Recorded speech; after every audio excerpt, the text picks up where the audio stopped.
O que vai acontecer com o Maduro agora vai ditar o futuro do monopólio financeiro global. Qual é o melhor plano de vida do Maduro agora? Melhor estratégia para o Maduro: caguetar todo mundo, fazer um acordo light, que ele cumpre pouca coisa ou cumpre nada, e viver o resto da vida dele exilado. E ele vai dar com a língua nos dentes. A minha leitura é essa. Ele não vai aguentar. Ele não é um cara que vai ficar 30 anos numa cadeia lá pela causa. Olha, tem uma coisa que o Silvio falou ali que a gente tem que enfatizar aqui, né? Que eles entregam tudo mesmo. Essa bravata deles, né, já é uma marca histórica dos comunistas.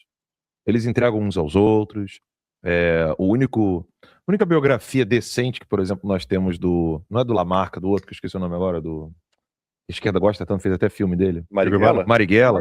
Um santo homem, né? Então, na biografia do Marighella, tá, que é de um jornalista da Folha, me esqueci o nome dele agora. O cara é de esquerda, tá? Só pra deixar claro. E é uma biografia boa. Ele relata... O Mário Magalhães. Esse mesmo. Como é o nome dele? Mário Magalhães. Mário Magalhães. Essa biografia do Mário Magalhães, ele deixa claro que o Lula e o Dirceu viajaram para Cuba para conversar com El Rojo, que era o chefe da inteligência cubana. Ele relata claramente como que os comunistas no Brasil combinaram com a hierarquia deles na União Soviética de que eles não iriam fazer mudança por meio de guerrilha, e que como o Marighella estava decidido já a fazer a guerrilha, que ele não iria dar um passo atrás, ele foi entregue, bem dizer, aos militares brasileiros para morrer. Ou seja, não é de hoje que essa galera um entrega o outro. A gente podia ficar aqui 1 hora só falando como que eles se entregam, como que eles assim jogam o coleguinha lá na cova dos leões. Pessoal do Maduro. Quando você vê o Nicolás Maduro, você vê um grande defensor do comunismo, um cara ideológico pesado, ou você vê um cara que gosta do luxo, do dinheiro, do conforto? Porque as duas coisas são a mesma coisa, né? Mas eu enxergo ele como um cara que não tem por que segurar uma caguetagem. Ele não tem vantagem nenhuma. Qual é o melhor plano de vida do Maduro agora?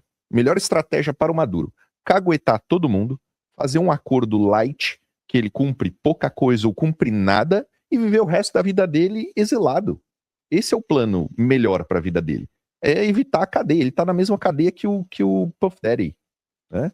Ele tá numa merda. Se tem uma coisa que o Maduro não vai conseguir escapar, é que o que está acontecendo nesse exato momento não é uma iniciativa única e exclusiva do Trump. Não. Então, para quem acha que essas ações do governo americano elas são meramente políticas partidárias, é necessário entender que há algum tempo já você tem uma iniciativa do próprio alto escalão do exército americano de preocupação com a presença chinesa na América Latina. Sim. Ainda na época do Biden, Sim. nós noticiamos aqui, eu não vi nenhum artigo sobre isso no Brasil, a mudança dos guindastes dos portos americanos era Biden, tá? Que foi de bilhões e bilhões de dólares, porque esses guindastes eram controlados remotamente pela China. Na era Biden.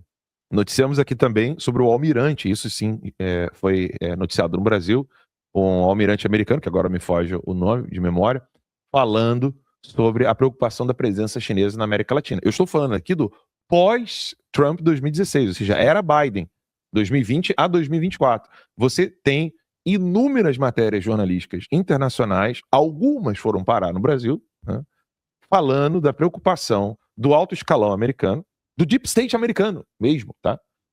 Em relação à presença chinesa no Brasil, na América Latina, melhor dizendo. E isso está linkado diretamente à questão do BRICS. Porque quem conhece a história do BRICS sabe que tudo começa com o Fórum Social Mundial. Então você tem um Fórum Social Mundial, aquela aliança bolivariana, não lembro agora a sigla, como é que era? CELAC? Não. Aliança Bolivariana. Deixa eu pegar aqui, eu tenho o nome disso aqui anotado. Aliança Bolivariana para los Pueblos de Nuestra América, ALBA. Então o Fórum Social Mundial, a ALBA, que queria colocar a Venezuela no Mercosul para poder controlar politicamente o dinheiro na América Latina com o dinheiro dos globalistas, investimento dos globalistas, e assim fazer com que o BRICS se tornasse uma realidade. Ou seja, quem imaginar que o que o Maduro está enfrentando agora é uma questão meramente política partidária, Trump, direita, republicanos, está enganado. Está enganado.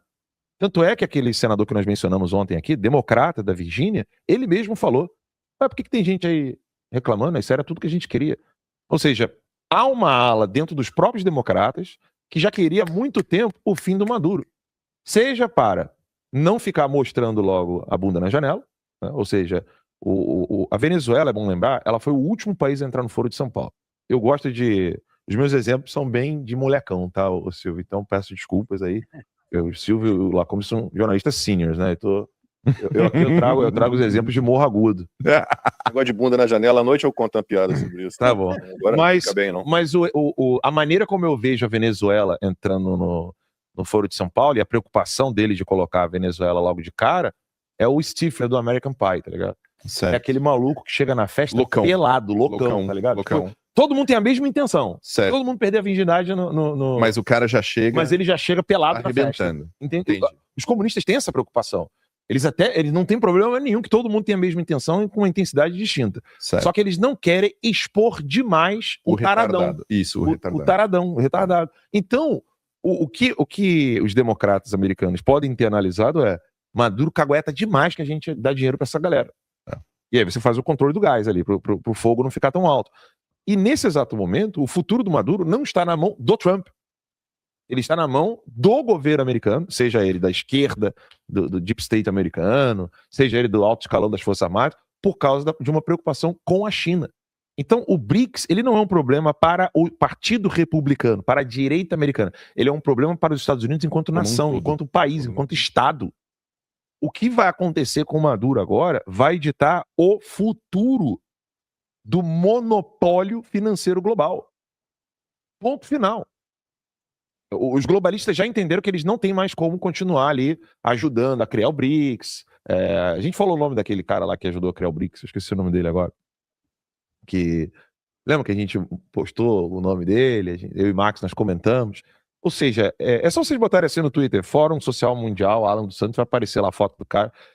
Nós comentamos sobre como o BRICS foi criado pelos globalistas. Sim. Para poder controlar financeiramente o bloco sino-soviético. Não foi a China e a Rússia que criaram um bloco financeiro. Eles usaram o software, é deles, entendeu? Software é uma linguagem que eu estou usando aqui por analogia, tá, gente? O pano de fundo, a rede de infraestrutura do poderio financeiro do bloco sino-soviético pertence aos globalistas. Então o Maduro, ele não está ferrado. Ele está ferrado ao triplo, ao quádruplo. E ele vai dar com a língua nos dentes. A minha leitura é essa. Ele não vai aguentar. Como o Bilinski falou, ele não é o cara treinado. O cara que gosta de relógio de luxo, meu irmão. Isso cagueta muito, cara. Ele não vai aguentar. Sabe não, isso? Dirceu. Ele não são detalhes. Não, ele não é um cara que vai ficar 30 anos numa cadeia lá pela causa. É o caralho. Esse cara quer conforto. E outro fato de ter levado a mulher também, acho que é uma coisa que dá uma forçada a mais no cara. A mulher dele não tinha charges aqui. Não tinha. Quando ela foi removida... ela é o bicho também.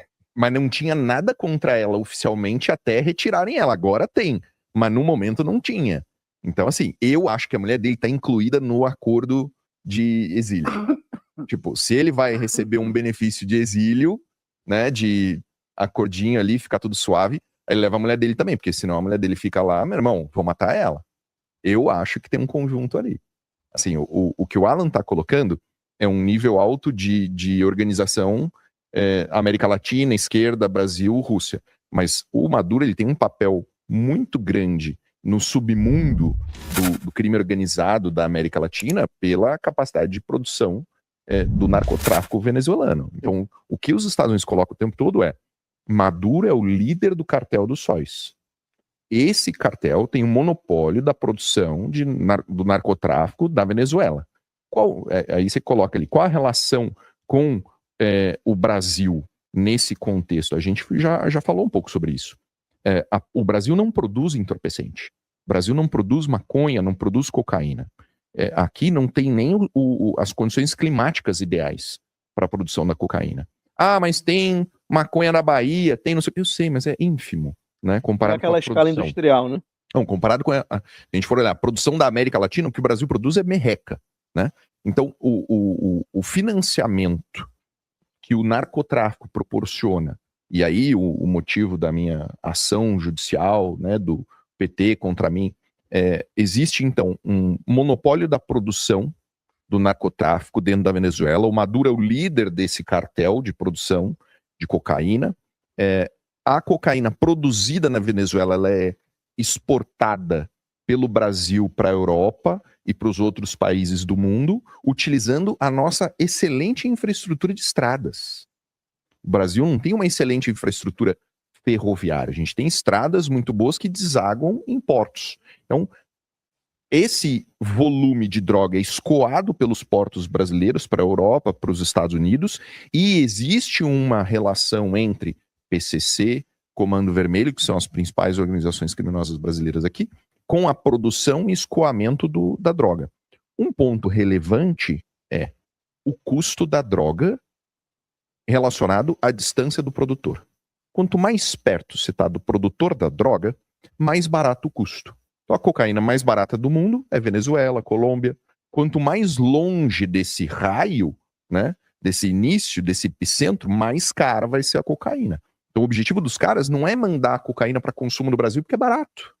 O objetivo dos caras é mandar a cocaína para o consumo na Ásia, na Europa, nos Estados Unidos, no Japão. Aí você tem 100 vezes, 300 vezes o valor da coca.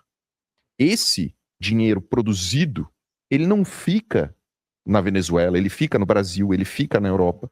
Ele é, sim, utilizado pelos países da América Latina para o financiamento das organizações criminosas, dos organizações criminosas, não posso falar.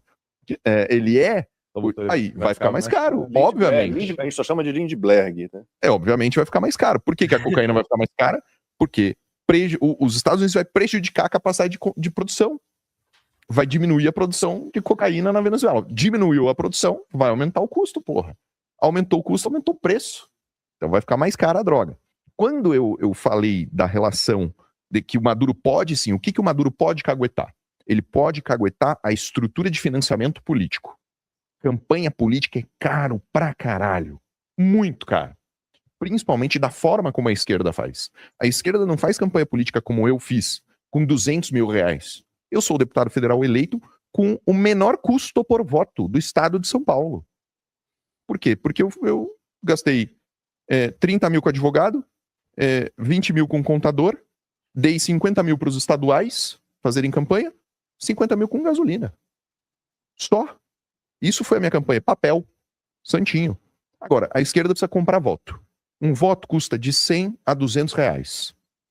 O cara precisa de dinheiro para injetar. Da onde vem esse dinheiro? Então, o escândalo, né, o Silvio falou do BNDES. O BNDES manda dinheiro para a Venezuela para construir infraestrutura, portos. Né? Esse dinheiro é operado na Venezuela pela Odebrecht. A Odebrecht pega uma parcela, né, separa uma parcela do dinheiro e manda de volta para o Brasil no mensalão.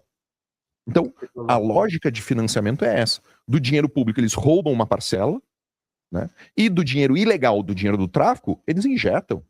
Você acha que não tem narcodeputado, narcosenador, narcoprefeito, narcogovernador? Os caras são financiados pelo crime organizado. O meu santinho na campanha de Santos não subiu o morro. O cara ia lá com o papelzinho, não podia subir. Ah, não, 22 não sobe. Por quê? Porque ali é reservado, ali é específico. Quando eu fiz o post falando, a primeira pessoa, né, quando eles me processaram, a primeira pessoa que eu lembrei foi do Alan. Assim, o Alan é o único cara que não tem nenhuma dificuldade em explicar que existe um vínculo direto entre narcotráfico e financiamento de campanha da esquerda no Brasil. Assim como o Silvio colocou claramente, o vínculo entre o dinheiro público, dinheiro do seu bolso brasileiro, que está sendo roubado dentro da Venezuela pela Odebrecht e pago pros caras. A gente pode falar o nome deles aqui na lista da Odebrecht.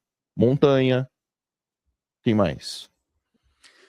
Tem uma ponta... E tem uma ponta aí, Bilinski, que se eu puder contribuir dentro dessa tua linha de raciocínio, buscando a memória, trazendo a cronologia, você tem dois nomes muito mais implicados e complicados na relação Odebrecht, PT, dinheiro do pagador de impostos, empreiteiras e por aí vai. Mônica Moura e João Santana, os dois marqueteiros do PT. Eles levaram 10 milhões de dólares, né? 10 milhões de dólares é a cifra inicial, aquela que se sabe que foi confessada por eles na época da Lava Jato.